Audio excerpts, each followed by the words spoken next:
अपने हाथ को उठा के कहो, आज मैं वायदा करता हूं जो कुछ मैं सुनूंगा मैं उसे ग्रहण भी करूंगा और दूसरों को भी सुनाऊंगा। यीशु मसीह के सामर्थी नाम में हम मांगते हैं। एक बात पक्की है कि परमेश्वर अगर सबसे ज्यादा इंटरेस्टेड आपकी किसी चीज में है तो वो है आपकी स्पिरिचुअल लाइफ। ये भविष्यवाणियां, ये चंगाई, ये बरकतें, ये सभी इसी धरती के लिए हैं और परमेश्वर ने दी हैं। इनकी निंदा करना परमेश्वर की निंदा करने के बराबर है, क्योंकि चंगाई, मिरेकल्स, बरकतें ये शैतान ने नहीं बनाई। तो इनकी निंदा करने का मतलब है कि आप अपने आप को इनके योग्य करार नहीं दे रहे हैं। आप परमेश्वर के द्वारा बनाई गई चीजों को रिजेक्ट कर रहे हैं। लेकिन दूसरा पहलू यह भी है कि परमेश्वर ने इसे बनाया क्यों है।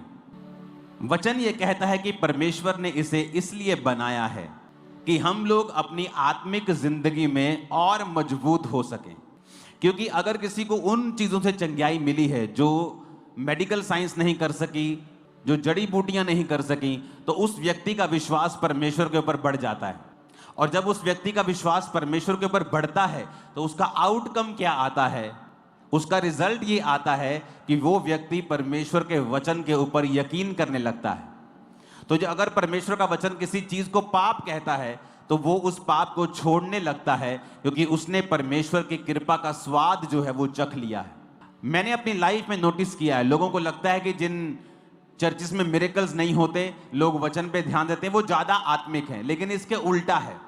जो लोग हीलिंग्स और मिरेकल्स को देखते हैं और वचन को सुनते हैं, वो ज्यादा स्पिरिचुअल चीजों पे ध्यान दे पाते हैं। क्यों? क्योंकि उनके सामने ऐसे प्रमाण होते हैं जो ये प्रूफ करते रहते हैं उसको कि यीशु मसीह जीवित परमेश्वर है। वो वचन से वो भटकता नहीं, उसे पता है कि जो कुछ मैं सुन रहा हूं ये वाकई में रियल है। नहीं तो जो बातें हैं वो बहुत से लोग करते हैं, बहुत से अन्य लोग भी बातें बहुत बड़ी बड़ी करते हैं। उनके पास भी बड़ी बड़ी स्टोरीज हैं सुनाने की, चमत्कार की स्टोरीज, बड़ी बड़ी बातों की कहानियां। पर उनके जो लोग हैं वो धरती के ऊपर उन चीजों को देख नहीं पाते हैं, एक्सपीरियंस नहीं कर पाते हैं। पर जो क्रिश्चियन लोग हैं, आप लोग हैं, जब आप ऐसी बातें बाइबल से सुनते हैं कि परमेश्वर ने ये मिरेकल कर दिया, परमेश्वर ने ये हीलिंग की, और आप आज के दिन में भी उसे पूरा होते हुए देखते हैं, ये आपकी स्पिरिचुअल लाइफ को स्ट्रांग करता है। लेकिन ये चीजें इसलिए हो रही हैं कि परमेश्वर का जो असल मकसद ये है कि आपकी स्पिरिचुअल लाइफ स्ट्रांग हो। और स्पिरिचुअल लाइफ को स्ट्रांग करने का भी एक मकसद है कि आप अपने उद्धार में बने रहें। आप स्वर्ग जा रहे हैं, आपको आज पता है। क्या हो अगर कल आप गुनाह कर ले तो फिर तो आप नहीं जा रहे। परसों आप व्यभिचार में पड़ जाएं, फिर तो आप नहीं जा रहे। तो वचन आपको आत्मिक जिंदगी, मजबूत आत्मिक जिंदगी हेल्प करती है आपकी कि आप उद्धार में बने रहें। और हीलिंग्स और मिरेकल्स और परमेश्वर की पावर हेल्प करती है कि आप स्पिरिचुअल लाइफ में बने रहें। तो ये एक दूसरे के साथ जुड़ी हुई चीजें हैं। इसलिए जो कुछ परमेश्वर ने इंतजाम किया है उस इंतजाम को कभी भी निंदा ना करें। जो कुछ परमेश्वर ने दिया है उसको एक्सेप्ट करें, उसकी तारीफ करें और आगे बढ़ें और देखें फिर परमेश्वर किस तरह से आपकी लाइफ में रास्तों को ओपन करता है। अगर आप इस पूरे यूनिवर्स में धरती को देखेंगे तो जो पेन की नीब होती है वो भी बड़ी है, धरती उससे भी छोटी है। सूर्य धरती से 13 लाख गुना बड़ा है। मतलब ऐसी पृथ्वी 13 लाख इकट्ठी हो जाए तो सूर्य के समान है। और सूर्य इतना छोटा है तारा, सूर्य से भी कई लाख गुना तारे हैं जो चमकते हैं, जो जल रहे हैं, जो बड़े हैं, जो परमेश्वर ने बनाए हैं। ऐसे प्लैनेट्स बनाए हैं जो जिन पर हीरों की वर्षा होती है। ऐसे प्लैनेट्स हैं जो पूरे के पूरे हीरे के बने हुए हैं। यूनिवर्स परमेश्वर ने ऐसा बनाया और धरती एक बिंदु के समान है।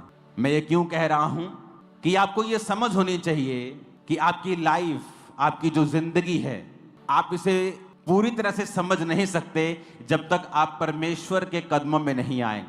अमृतसर मीटिंग के दौरान जब मैं पुलपिट पे गया तो परमेश्वर ने मुझसे कहा इनको बोल। मैं वो तैयार करके नहीं गया था, जो तैयार वचन था वो और था। परमेश्वर ने कहा इनको बोल, अगर ये मेरे साथ वफादार नहीं होंगे तो ये झूठ पर यकीन करने लगेंगे।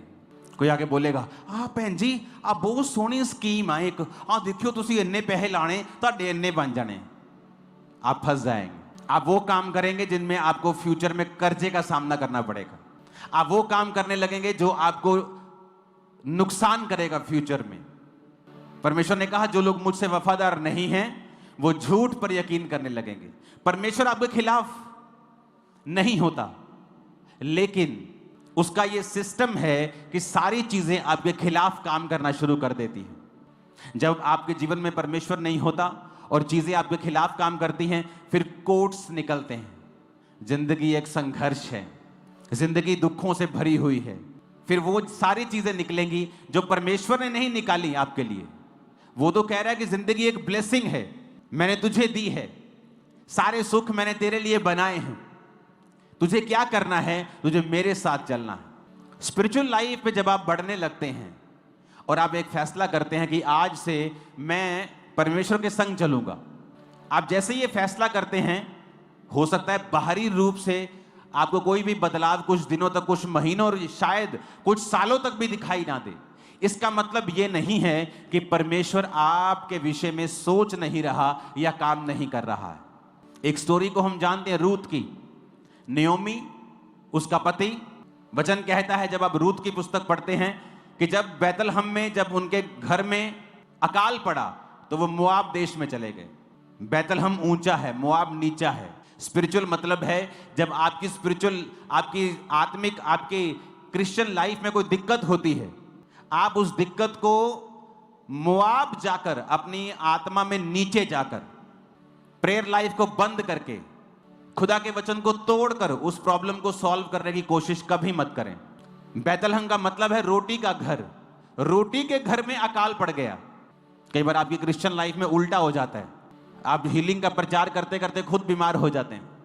इसका मतलब यह नहीं है कि परमेश्वर का वचन खत्म हो गया या उसका असर खत्म हो गया या वो नाकाम हो गया।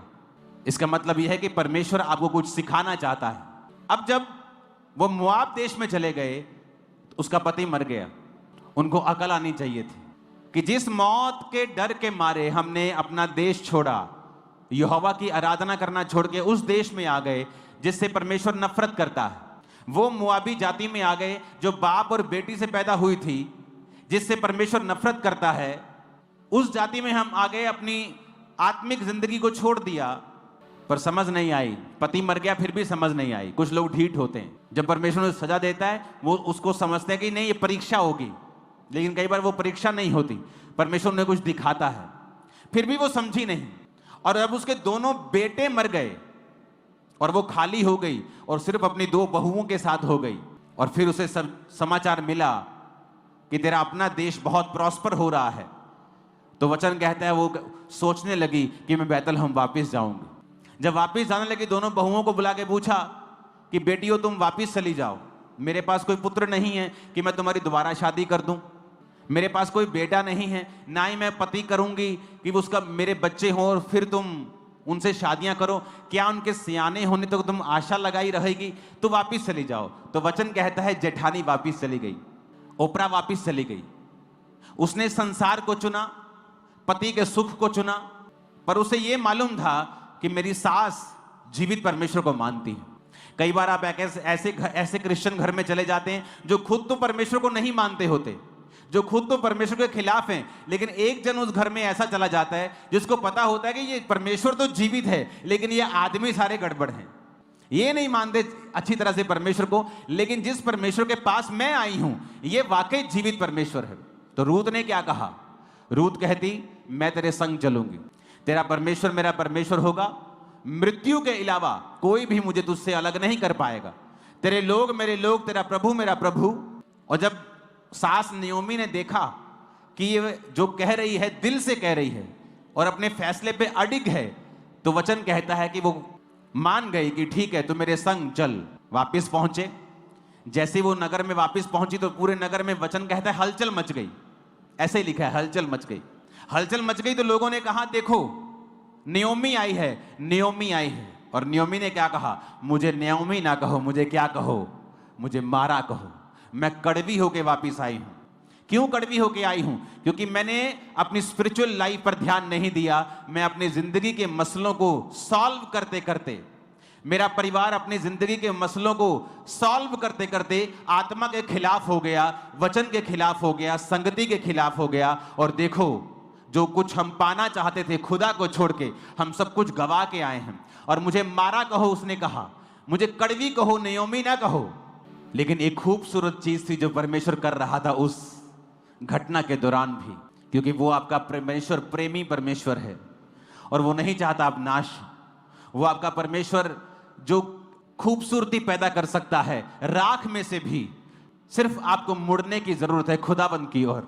आप जब फैसला कर लेते मैं परमेश्वर की ओर मुड़ूंगा, आप सोच लेते हैं कई बार नयोमी की लाइफ में अब क्या बचा था, कुछ नहीं। बेटे मर गए, पति मर गया, एक बहू छोड़ के चली गई, एक बहू रह गई, कोई कुछ नहीं है लाइफ में, कोई पैसा नहीं है, कोई काम धंधा नहीं, बूढ़ी हो चुकी है, सब कुछ गवा के फिर भी उसने कहा कि ठीक है मैं परमेश्वर के पीछे चलूंगी। तो क्या हुआ, परमेश्वर एक खूबसूरत चीज उनकी लाइफ में करता है।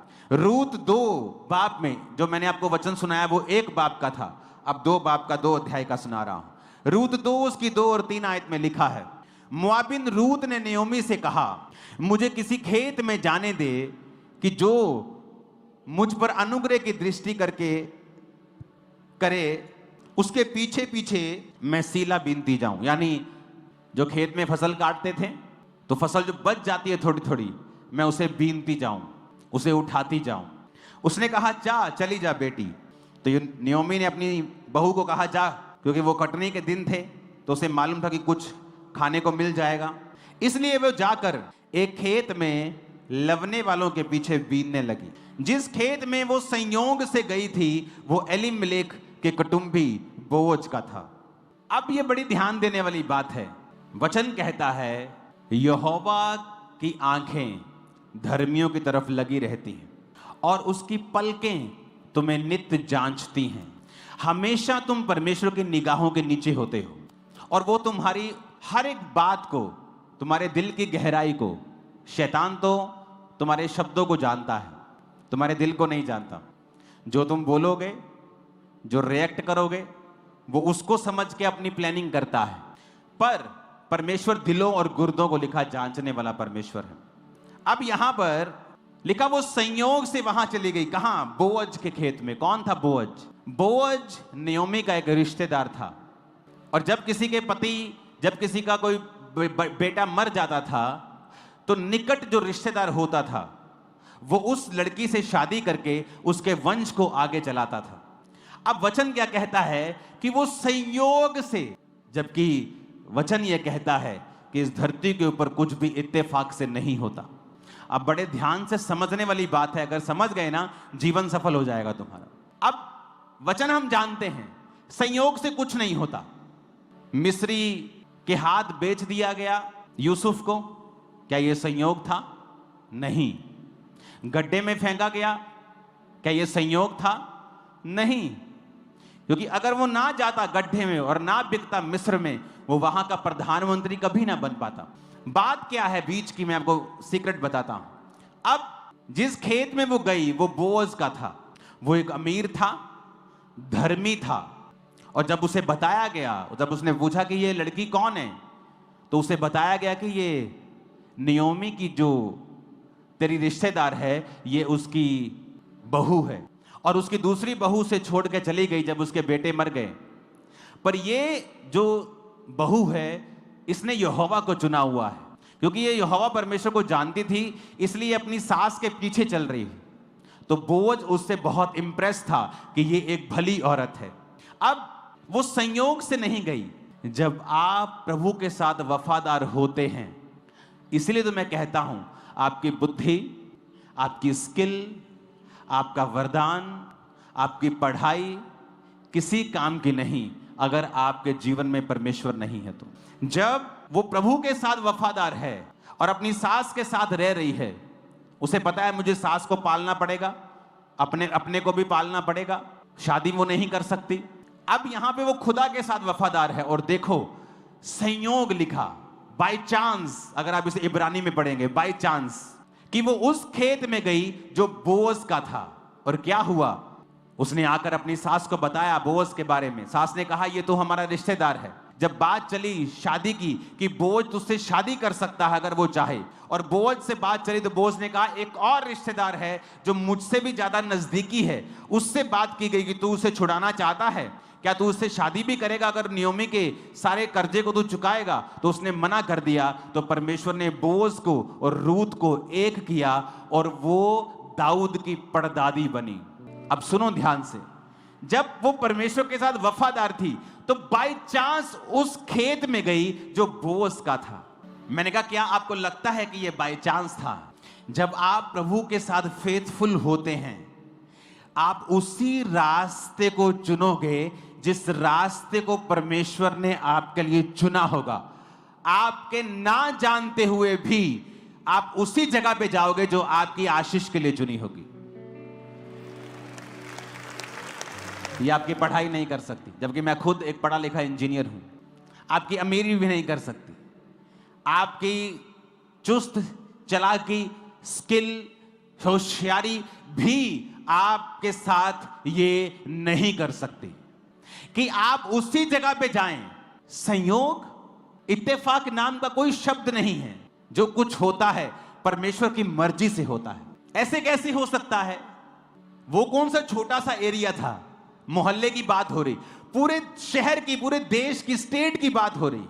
अगर आप इसके 1 किलोमीटर में चले जाएं चर्च के, तो कम से कम 200 लोगों की जगहें होंगी, 300 लोगों की जगहें होंगी। तो ऐसे कैसे हो सकता है कि आप उसी जगह पे जाएं जहां पर परमेश्वर ने आपके लिए एक महान योजना रखी है? इसलिए मैं कहता हूं, आप परमेश्वर के संग फिर से पढ़ेंगे उस वचन को, 2 आयत को, 3 आयत को फिर से पढ़ेंगे। रूत ने नियोमी से कहा मुझे किसी खेत में जाने दे, 3 आयत को पढ़ेंगे। इसलिए वे जाकर एक खेत में लवने वालों के पीछे बीनने लगी। जिस खेत में वो संयोग से गई थी वो एलीमेलेक के कुटुंबी बोअज का था, उसी के रिश्तेदार का था। बड़ी ये छूने वाली बात है कि वो कुछ नहीं जानती, लेकिन वहां पहुंच गई जहां परमेश्वर की योजना थी। उसने ढूंढा नहीं, कोई एफर्ट नहीं किया आकर कि सबसे पहले मैं अपनी सास के रिश्तेदारों को ढूंढूं। ऐसे होते हैं शारीरिक लोग जो अपने लाइफ की हर प्रॉब्लम का हल शारीरिक रूप से करना चाहते हैं कि चलो आते ही बोले, सास तेरे रिश्तेदार कौन है बता। अच्छा ये तेरा रिश्तेदार, अच्छा ठीक है मैं हूं जाननी है, तैयार हो गए थे। वो तैयार होके वहां जा रही है कि उसकी निगाह मेरे पे पड़ जाए, मेरी शादी हो जाए। और मैंने देखा है ऐसे लोग विश्वासी भी हैं, और हर लाइफ थोड़े थोड़े दिनों के बाद, थोड़े थोड़े महीनों के बाद वो अपनी लाइफ में डिसअपॉइंट होते हैं, निराश होते रहते हैं। ओ अभी भी मेरी बात नहीं बनी, ओ अभी भी मेरे जीवन में यह काम नहीं हुआ। क्योंकि आप जो कुछ भी कर रहे हैं उसके पीछे शरीर का एफर्ट है, आत्मा का एफर्ट नहीं है। अगर आप वचन पढ़ें तो वचन में लिखा है कि परमेश्वर ने कहा आदम का अकेला रहना ठीक नहीं।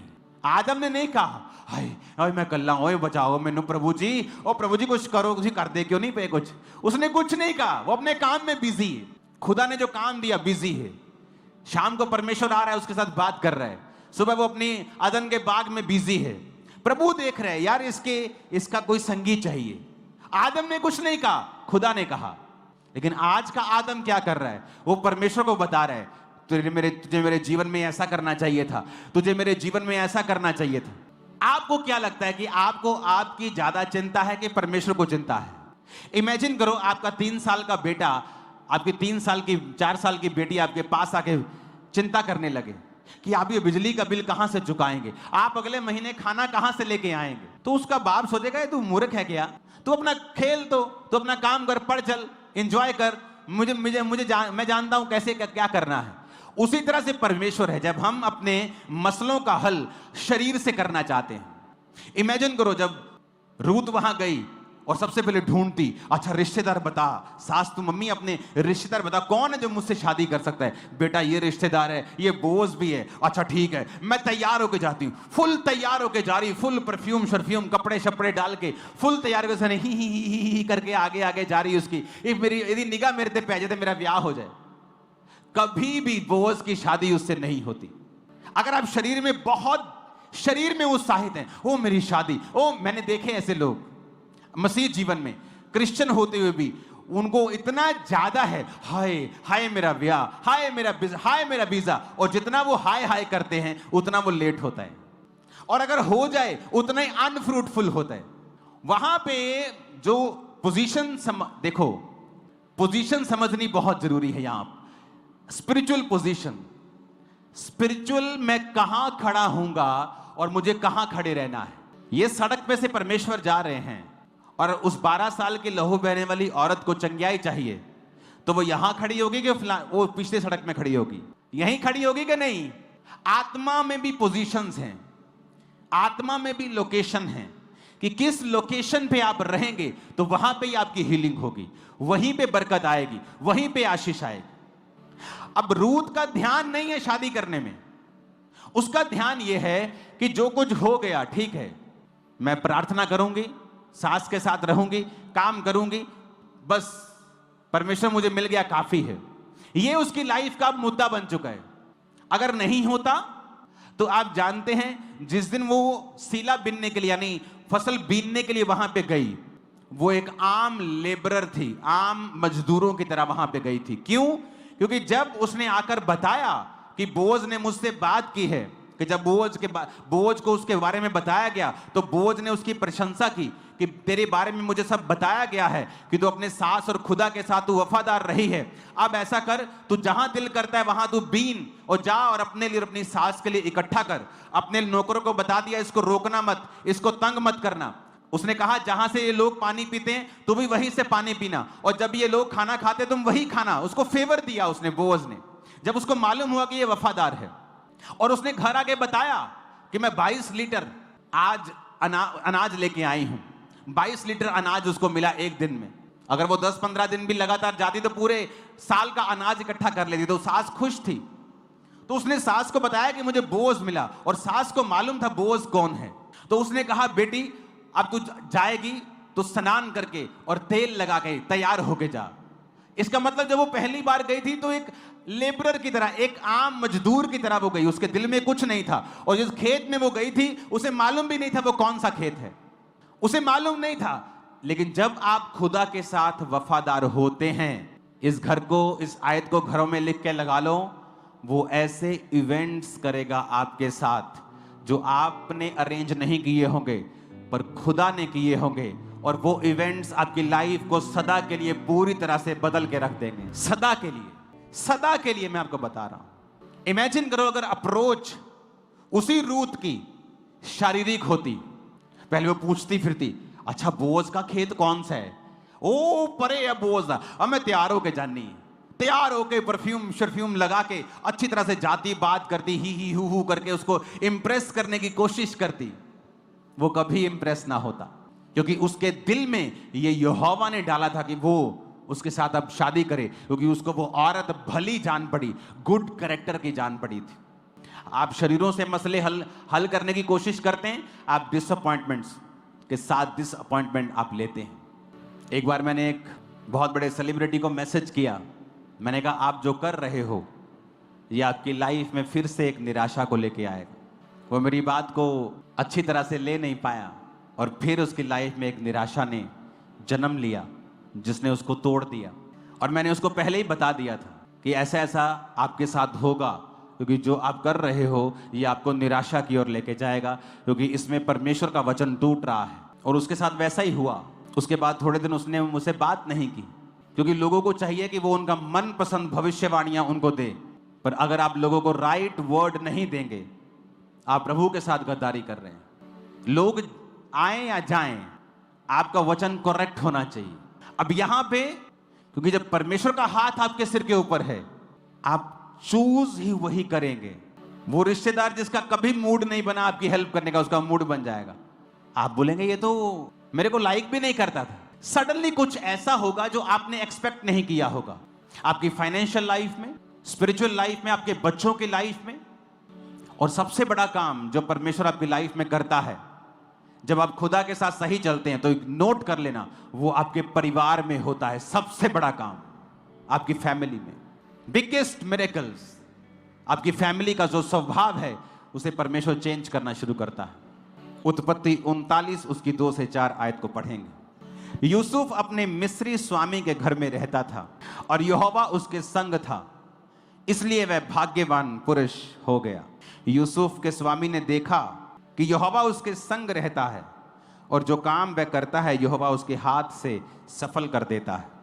उसके अनुग्रह की दृष्टि उस पर हुई और वह सेवा टहल करने के लिए नियुक्त किया गया, और उसके घर का अधिकारी बनके उसने सब कुछ अपने उसके हाथ में सौंप दिया। जब वो जेल में चला गया तो उत्पत्ति 39:21 में लिखा है, यहोवा यूसुफ के संग रहा, उस पर करुणा की और बंदी गृह के दरोगा के अनुग्रह की दृष्टि उस पर हुई। इसलिए बंदी गृह के दरोगा ने सब बंदियों को जो कारागार में यूसुफ के हाथ में सौंप दिया, और जो जो काम वो वहां करते थे यूसुफ की आज्ञा से होता था। यूसुफ के वश में जो कुछ था उसमें से बंदी गृह के दरोगा को कोई वस्तु देखनी ना पड़ती थी, क्योंकि यहोवा यूसुफ के साथ था। सब बोलो आमीन। अब यहां पर सेम एग्जाम्पल है, उसके भाइयों ने उसे गड्ढे में फेंका, फिर उठाकर बेच दिया। पर बात यह नहीं है आपकी लाइफ में मुसीबत कितनी बड़ी, बात यह है कि आप परमेश्वर आपके संग है कि नहीं। प्रभु उसके संग था।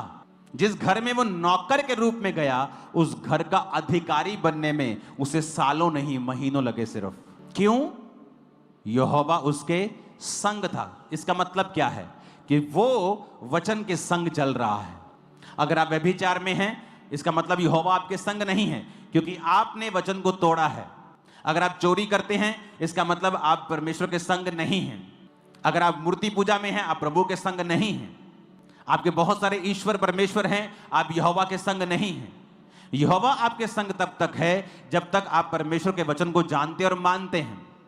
तो क्या लिखा कि जो कुछ यूसुफ करता था यहोवा उसको सफल करता था।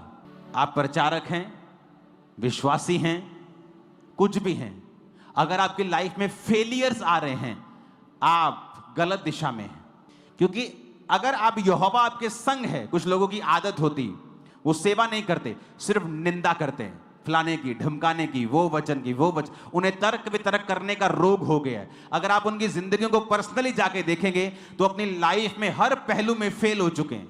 सब तरफ से, सेवकाई, घर बाहर, सेहत, फाइनेंस, हर तरफ से वो फेल है। क्यों? उन्हें लगता है यहोवा उनके संग है। अगर यहोवा उनके संग होता तो वचन कहता है जो कुछ यूसुफ करता था वो सफल होता था। आज मैं बहुत से बिजनेस कर सकता हूं और सफल होकर करोड़ों कमा सकता हूं, पर्सनल। मैं नहीं करता हूं क्योंकि मेरे पास समय नहीं है। मैं सेवा में अपने आप को दे चुका हूं पूरी तरह से। मैं काम भी वही करता हूं जिसमें मुझे टाइम ना देना पड़े। मैं अपना पूरा समय परमेश्वर को और प्रार्थना में और उपवास में दे सकूं। लेकिन अगर मैं कुछ करूंगा तो वो सफल होगा, क्योंकि परमेश्वर मेरे संग है, मुझे मालूम है। और जो कुछ मैंने किया है उसमें मैं सफल हुआ हूं, क्योंकि परमेश्वर मेरे संग है, मुझे मालूम है। प्रभु मेरे संग इसलिए है क्योंकि मैंने वचन को प्रैक्टिकली पूरा किया है। और वचन क्या कहता है? जब उस घर के मेन बंदे ने गलत फहमी से उसको जेल में डाल दिया, लिखा जेल में भी यहोवा उसके संग था। जेल जाकर दरोगा की दृष्टि उस पर हुई और जेल में भी यहोवा उसको प्रॉस्पर करने लगा और सारे कैदियों का उसको लीडर बना के सब कुछ दरोगा ने उसके हाथ में सौंप दिया। यह साबित करता है कि यहोवा उसके संग था।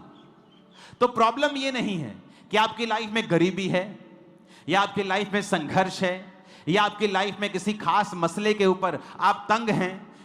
प्रॉब्लम यह है क्या यहोवा आपके संग है या नहीं। अगर तो वो आपके संग है, आप बड़ी से बड़ी मुसीबत को तोड़ के बाहर आ जाएंगे और आगे बढ़ेंगे। वो गरीबी का श्राप हो, बीमारी का श्राप हो, वो कुछ भी हो, क्या यहोवा आपके संग है या नहीं। वचन में लिखा है, न्यायों 2 उसकी 11 आयत पढ़ेंगे। यहोशू के मरने के बाद जब उनका कोई भी लीडर नहीं था तो लिखा इजरायली वो करने लगे जो यहोवा की दृष्टि में बुरा है और बाल नामक देवताओं की उपासना करने लगे।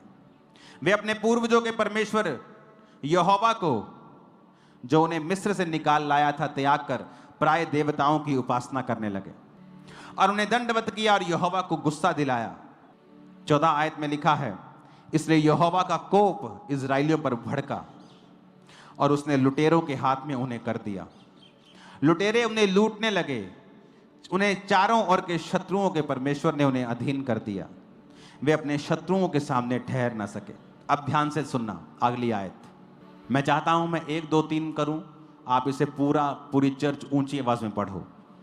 1 2 3। जहां कहीं वो बाहर जाते थे, अब बोलो ऊंची आवाज में, अपने पड़ोसी के कानों में भी बोलो, बोलो जहां कहीं। बोलो अपने पड़ोसी को। यहां पे कोई लिखा है कि सिर्फ इस साइड या उस साइड? जहां कहीं मतलब एनीवेयर। तुम्हारा दिल कर रहा है उठ के चलो आज मैं अमेरिका चलता हूं, वहां पे काम बहुत है, डॉलर में कमाऊंगा। लिखा जहां कहीं वो बाहर जाते, यहोवा का हाथ उनकी बुराई करने में लगा रहता था। जैसे यहोवा ने उनसे कहा था और शपथ खाई थी, इस प्रकार वो बड़े संकट में पड़ गए। अब बात यहां पे है, जब वो परमेश्वर से मुड़ गए, जब तक तो यहोशू था, बल्ले बल्ले हो रही थी। जब यहोशू चला गया, 110 साल का होकर सो गया, मर गया, अब फिर से लिखा वो वही करने लगे। अब जब वही करने लगे तो लिखा जहां कहीं, जिधर कहीं वो बिजनेस करने जाते थे, वो काम करने जाते थे, नौकरी करने जाते थे, युद्ध लड़ने जाते थे, कमेटी डालते थे, वो मर जाती थी। कहता कुछ भी वो करते थे, यहोवा का हाथ उनकी बुराई करने में लगा रहता था। वो जहां कहीं चुन लें, इधर उधर कुछ चुन लें, उनका बुराई होता था। लोग बोलते हैं कई बार, मैं कुछ भी कर लूं मेरे साथ सही नहीं होता, मैं कुछ भी कर लूं मैं कभी फलवंत नहीं हुआ। कारण आप परमेश्वर से दूर हैं, ये है। लिखा परमेश्वर ने उन्हें शत्रुओं के अधीन कर दिया।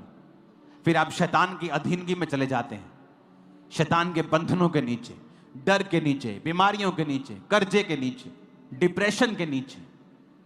ये लिखा यहोवा का हाथ उनकी बुराई करने में लगा रहता था। और उधर नियोमी और रूत का केस देखो, जहां कहीं वो गई, उस खेत की मालिक बन गई, दाऊद की परदादी बन गई, यीशु मसीह की रिश्तेदार बन गई। इससे बड़ी कोई स्टेटमेंट नहीं। जीसस की ब्लड लाइन में घुस गई वो, यीशु मसीह की रिश्तेदार बन गई वो। पता है, ब्लड की रिश्तेदार, ब्लड लाइन में चली गई, जीसस क्राइस्ट की ब्लड की रिश्तेदार बन गई वो, क्योंकि वो दाऊद के कुल से पैदा हुआ। जब आप प्रभु के साथ सही चलेंगे ना, वो आपके लिए एक बड़ा काम करेगा।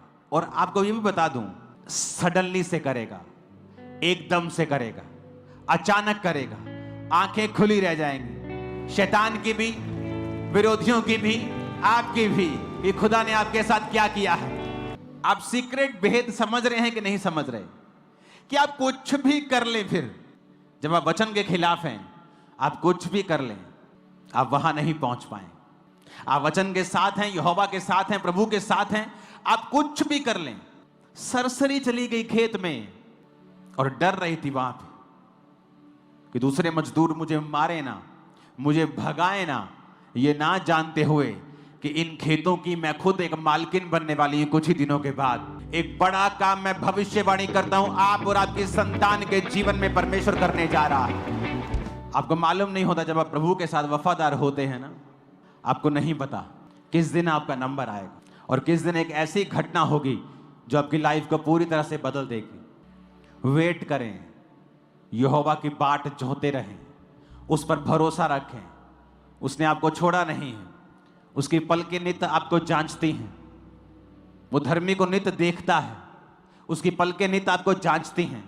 इस धरती पर इत्तेफाक से कुछ नहीं होता, सब कुछ कंट्रोल में खुदा के। उसे ये दिखाएं सिर्फ कि आप उसके साथ वफादार हैं, दैट्स इट। समाज का डर कुछ नहीं दे पाएगा। जिंदगी का डर एलीमेलेक नियोमी को था कि यहां रहेंगे तो मर जाएंगे। अरे नहीं, वहां रहे तो मर गए, यहां रहे तो जी जाते तुम लोग। जीसस में परीक्षा आती, मसीहत में परीक्षा आती तो मरते नहीं, लेकिन भाग के जो परीक्षा आएगी उसमें तुम मर जाओगे। अपने पड़ोसी को बोलो, खुदा के साथ वफादार रहे। फिर से बोलो ऊंची आवाज। इमेजिन करो, लिखा है, फिर से पढ़ेंगे, जहां कहीं, फिर से पढ़ो 15 आयत। अते क्या लिखा, कैमरा करना सीधा, जिथे किते, देखो बाइबल में लिखा है, जिथे किते ओ बाहर निकले यहोवा दा हथ ओना उते बुरियाई दे लई सी।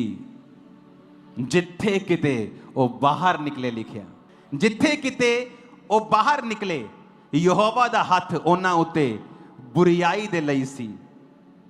जिकर यहोवा ने आख्या सी ते ਉਹਨਾਂ ਦੇ ਨਾਲ ਸੌਂ ਖਾਦੀ ਸੀ ਤੇ ਉਹ ਬਹੁਤ ਔਖੇ ਹੋਏ। ਬੰਦਾ ਕਹਿੰਦਾ ਨਹੀਂ ਯਾਰ ਔਖੇ ਹੋਏ ਪਏ ਆ ਜ਼ਿੰਦਗੀ 'ਚ, ਮੁਸ਼ਕਲ ਹੋਈ ਪਈ ਹੈ ਯਾਰ, ਬਾਲਾ ਟਾਈਟ ਹੋਏ ਪਏ ਆ। ਟਾਈਟ ਹੋਣ ਦੀ ਲੋੜ ਨਹੀਂ, ਵਫਾਦਾਰ ਹੋ ਜਾਓ ਰੱਬ ਦੇ ਨਾਲ, ਖੁੱਲਾ ਖੁੱਲਾ ਲੱਗੇਗਾ ਤੁਹਾਨੂੰ, ਬਹੁਤ ਟਾਈਟ ਹੋਣ ਦੀ ਲੋੜ ਨਹੀਂ। ਤੁਹਾਨੂੰ ਲੱਗਦਾ है कि परमेश्वर ने ਤੁਹਾਨੂੰ टाइट होने लिए चुनिया? कई पास्टर्स को लगता है अगर वो गरीब रहेंगे, कर्जाई रहेंगे, तो तभी परमेश्वर उनके साथ खुश है। बाइबल कहती जिसके तुम कर्जदार हो उसके तुम नौकर हो, जिसका तुमने पैसा देना है ना उसके तुम नौकर हो। प्रभु नहीं चाहता तुम किसी का नौकर बनो। इसको कूल मत समझो, गरीबी को, ये कूल नहीं है, ये सिर्फ शब्दों में कूल लगती है नहीं, ये कूल नहीं है। मैं आपको बता रहा हूं, आपको परमेश्वर के राज्य के लिए पैसा चाहिए, आत्मा चाहिए, उसके बाद पैसा चाहिए, वचन चाहिए, उसके बाद पैसा भी चाहिए। लाखों रुपए क्रूसेड्स की मीटिंग्स पे खर्च होते हैं और साथ साथ दूसरे काम भी चल रहे थे। जो स्क्रीन्स आ गई हैं, खुदाबंद की तारीफ करो, पूरी स्टेज की स्क्रीन्स आ गई हैं, लग जाएंगे अब थोड़े दिनों में। कितने की आई? 1.25 करोड़ से भी ज्यादा। सिर्फ मिडिल स्क्रीन थी 70-80 लाख की थी। जब वो मंगवाई तो उन्होंने कहा कि साइड की भी आएंगी तो ही वो लगेगी, तो उसको भी मंगवाना पड़ा। इतना खर्चा था पिछले महीनों में। तो मैंने टीम को बोला कि क्रूसेड तो हम नहीं कर पाएंगे, लेकिन अनाउंस किया, चंडीगढ़ से कोई आदमी आया, उसने कहा ठीक है मैं 30 लाख इतने लाख का खर्चा उठाने के लिए तैयार हूं क्रूसेड के लिए। पैसा था तो कि कोई क्रूसेड करवा रहा है, मीटिंग करवा रहा है। आप खड़े होंगे खुदा के राज्य के लिए, मैं आपको बता रहा हूं। अगर चर्च में पैसा आ रहा है तो लाइट्स लगी हैं, आज पंखे लगे हैं, कूलर्स लगे हुए हैं। अगर नहीं होता तो क्या होता? यीशु मसीह के लिखा 7 में औरतें होती थी, अमीर औरतें, जो अपनी संपत्ति से उसकी सेवा करती थी। अगर वो परमेश्वर है तो क्यों उसने उनकी संपत्ति से सेवा करवाई? नए नियम में आपको हुक्म यह है कि आप टाइट से भी ज्यादा बोएं। आपको मालूम है टाइट तो एक कवनेंट है, इस पे तो बहस करना मूर्खता है, क्योंकि ये तो नए नियम से, पुराने नियम से भी पहले था। ये तो कवनेंट है आपके साथ। आप अब्राहम के अगर संतान नहीं है, आप टाइट के खिलाफ बात करेंगे, क्योंकि आप है ही नहीं उस कवनेंट में, आप उसके पुत्र पुत्रियां है ही नहीं। अब्राहम के कवनेंट में जो है, जो अब्राहम के बेटे और बेटियां हैं, उसने मल्कीसदिक के याजक को दिया था। और जो नए नियम के टाइट है, जो नए नियम का बोना है, वो अकेला टाइट नहीं, लोग अपनी संपत्तियां लाके बोते थे। और नए नियम में आप याजक को टाइट नहीं दे रहे हैं कि वो अपनी जिंदगी में कोई घर ना ले, आप चर्च को दे रहे हैं। मैं आपके टाइट का टाइट नहीं ले रहा हूं, मैं आपका टाइट नहीं ले रहा हूं, मैं अपनी पर्सनल जिंदगी आपके टाइट से नहीं बिता रहा हूं, मैं अपने बिजनेस से ले रहा हूं। तो आपका जो टाइट, आपका जो 20% 30% आप दे रहे हैं, वो चर्च के कामों के लिए चल रहा है। लोगों को शायद ज्ञान नहीं है क्या है। हालेलुया। नए नियम में विश्वासियों ने, पौलुस ने कहा है, हर एक व्यक्ति अपने अपने आमदनी के अनुसार हफ्ते में अपना चंदा निकाल के रखे। कैसी होती मीटिंग्स बड़ी बड़ी? अगर चर्च मीटिंग्स करेगी तो ये खर्चा कैसे करेगी? ये खर्चा नहीं रोक सकते, कंस्ट्रक्शंस नहीं रोक सकते, तो फिर मीटिंग्स कैसे होंगी? क्योंकि लोग आगे आते हैं कि ठीक है मैं ये खर्चा उठाने के लिए तैयार हूं। पार्टनर्स होते हैं, हाँ मैं ये खर्चा उठाने के लिए तैयार हूं। कितने मेरी बात को समझ रहे हैं? आपके लिए एक राह खुला है बोने का, और शैतान को पता है आपका बोना एक्यूरेट प्लेसेस के ऊपर जा रहा है, और कैसे रूहें बच रही हैं, कैसे लाखों करोड़ों लोग यहां क्रूसेड होते, यहां मीटिंग्स होती। लोग ऐसे ऐसे देशों में स्क्रीन्स लगा के हजारों की गिनती में गलियों में बैठे और लाइव क्रूसेड अटेंड कर रहे हैं, जिनको यहां का वीजा नहीं मिलता है, इंडिया का, जो दूर है बहुत। वो रूहें बच रही हैं, तो उसका असर आप पर भी हो रहा है जो बो रहे हो, आप पर भी हो रहा है जो प्रेयर कर रहे हो, आप पर भी हो रहा है जो फास्टिंग कर रहे हो। इसके खिलाफ सिर्फ दुष्ट आत्मा है वो जो जा सकता है, कोई खुदा का सच्चा खादिम इसके खिलाफ नहीं जाएगा। हालेलुया। अपने पड़ोसी को फिर से बोलो, जहां कहीं, फिर से वो वचन पढ़ेंगे हम। देखो क्या लिखा है यार, पंजाबी च भी कटिया करो नाल, मजा आता है पंजाबी च। वो देखो लिखा, अते जिथे किते, बोलो जिथे किते, हिंदी में बोलो जहां कहीं। देखो किन्ना, अगर वचन, एक लाइन वचन दी समझ आ गई ना, तो जिंदगी सफल हो जाएगी साडी। लिखा जिथे किते वो जांदे सी, यहोवा दा हथ उन्हां दी बुराई करन च, उन्हां दा नुकसान करन च लगा रहिंदा सी। ते रूत बारे वो की लिखदा? 3 आयत पढ़ेंगे रूत की। कहता जिस खेत में वो संयोग से गई, जिस खेत में जो चली गई, लिखिया वो बोझ दा निकलिया। गई ਤਾਂ ਨੌਕਰਾਨੀ ਦੇ ਰੂਪ ਦੇ ਵਿੱਚ ਸੀ, ਨੌਕਰਾਂ ਤੋਂ ਵੀ ਥੱਲੇ ਸੀ, ਪਰ ਉਹਨੂੰ ਪਤਾ ਨਹੀਂ ਸੀ ਉਹ ਮਾਲਕਣ ਆ ਉੱਥੇ ਦੀ। ਤੁਸੀਂ ਬਹੁਤ ਵੱਡੀ ਬਰਕਤ ਪਾਉਣ ਵਾਲੇ ਹੋ, आत्मिक ਤੇ शारीरिक दोनों। पर एक कंडीशन है आपके, क्या यहोवा आपके संग है? क्या आप यहोवा को किसी आशीष के लिए मान रहे हो या आपने सचमुच अपना जीवन परमेश्वर को दे दिया है? जितना आस है, और ये आस कि अपनी सास को बोला हुआ है कि ठीक है मैं तेरे नाल रवांगी, पर तू ना मेरा ब्याह करा दिया अपने किसी रिश्तेदार ने। उसने नहीं कहा, उसने कहा मैं तेरे संग रहूंगी, मैं तेरे संग रहूंगी, और जाके शरीर में मसला हल नहीं किया। आज बहुत से क्रिश्चियंस, पॉलिटिशियंस, पास्टर्स मसलों को शरीर में हल करना चाहते हैं, जबकि आप और मैं आत्मिक जिंदगी में बुलाए गए हैं जहां हमें स्पिरिचुअल लाइफ को पहले फुलफिल करना है। रूत की पुस्तक को मैं खोल रहा हूं आपको एक चीज पढ़ाने के लिए। रूत की पुस्तक अगर आप खोलेंगे न्यायों के बाद आपको मिलेगी। न्यायों में आपने अलग अलग लोगों को पढ़ा होगा, उसके बाद रूत आती है। एक चीज मैं आपको पढ़ाना चाहता हूं, यह भी बड़ी जबरदस्त है, यह आपकी लाइफ में एक आस को पैदा करेगा। रूत 3 उसकी 13 में लिखा है, बोअज ने रूत से विवाह कर लिया और वह उसकी पत्नी हो गई, और वह उसके पास गया और यहोवा की दया से उसको गर्भ रहा और उसके एक बेटा उत्पन्न हुआ। स्त्रियों ने नयोमी से कहा, यहोवा धन्य है जिसने तुझे आज छुड़ाने वाले रिश्तेदार के बिना नहीं छोड़ा, इज़राइल में इसका बड़ा नाम हो।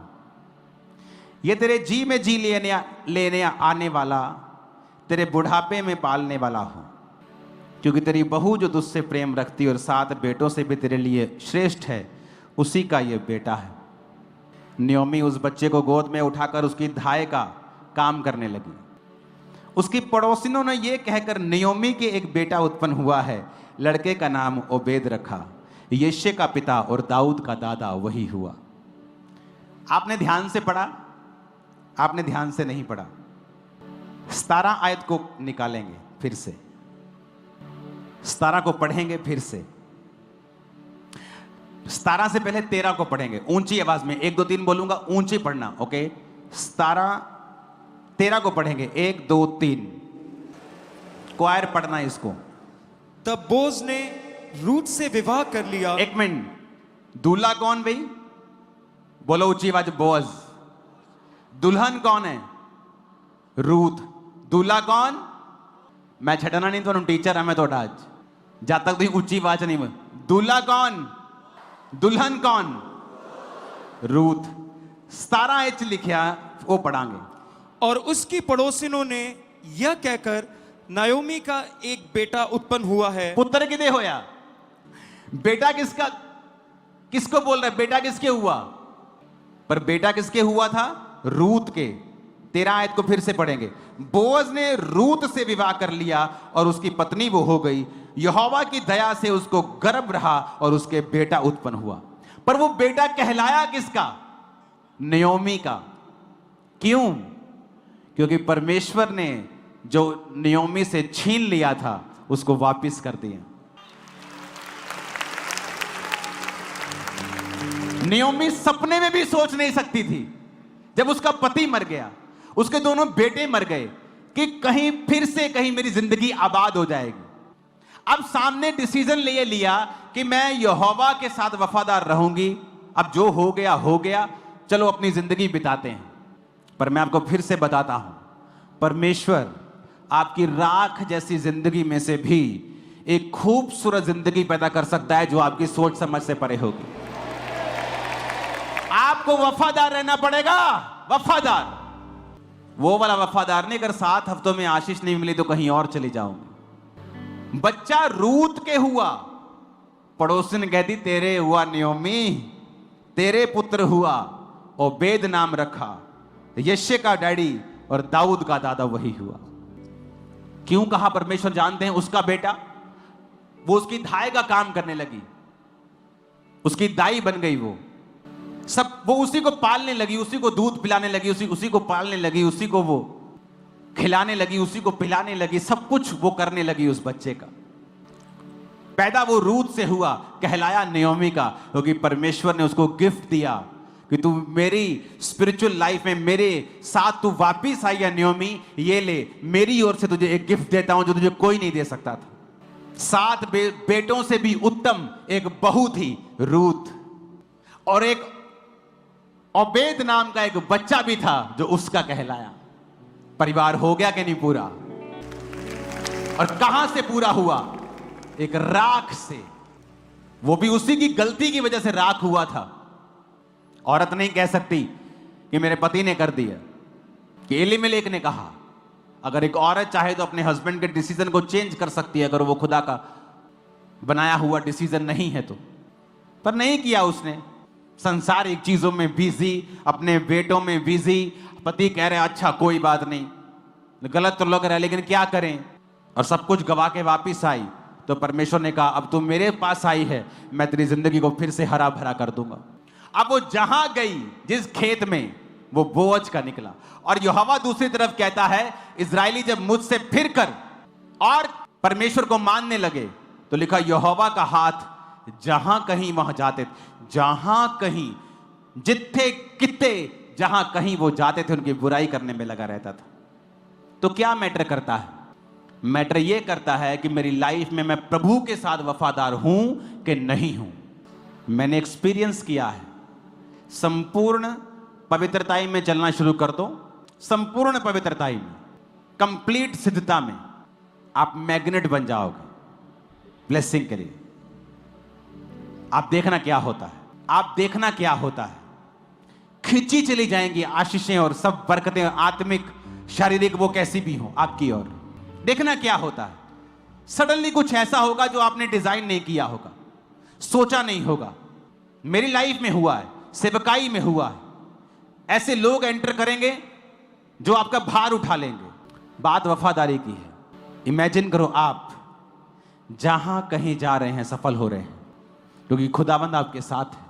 और जब परमेश्वर आपके संग नहीं, जहां कहीं आप जा रहे हैं आपको पता है कि परमेश्वर आपके संग नहीं, तो रिजल्ट क्या होगा अब आप निकाल लेना। God bless you all. मेरा बिलीव है आप लोग इस वचन को समझ चुके होंगे और अपनी जिंदगी परमेश्वर के साथ तौबा करते हुए बिताएंगे। अगर वो नयोमी को, उस छूछे हाथ वाली, खाली हो चुकी, कड़वी हो चुकी नयोमी को फिर से हरा भरा कर सकता है, वो आपको भी हरा भरा करने वाला है। कोई भी आपकी कंडीशन नयोमी से बुरी तो नहीं होगी। ना पैसा, ना पति, ना बच्चे, ना घर, ना अपना देश, और मुड़ गई परमेश्वर की ओर। क्या है आपकी प्रॉब्लम? नथिंग। अगर वो उसको सॉल्व कर सकता है, वो आपकी भी सॉल्व कर सकता है। एक वायदा कर ले खुदाबंद के साथ, वफादार रहेंगे, बाइबल पढ़ेंगे, प्रेयर करेंगे, वचनों के साथ फेथफुल रहेंगे, आप नीचे नहीं देखेंगे कभी भी फिर।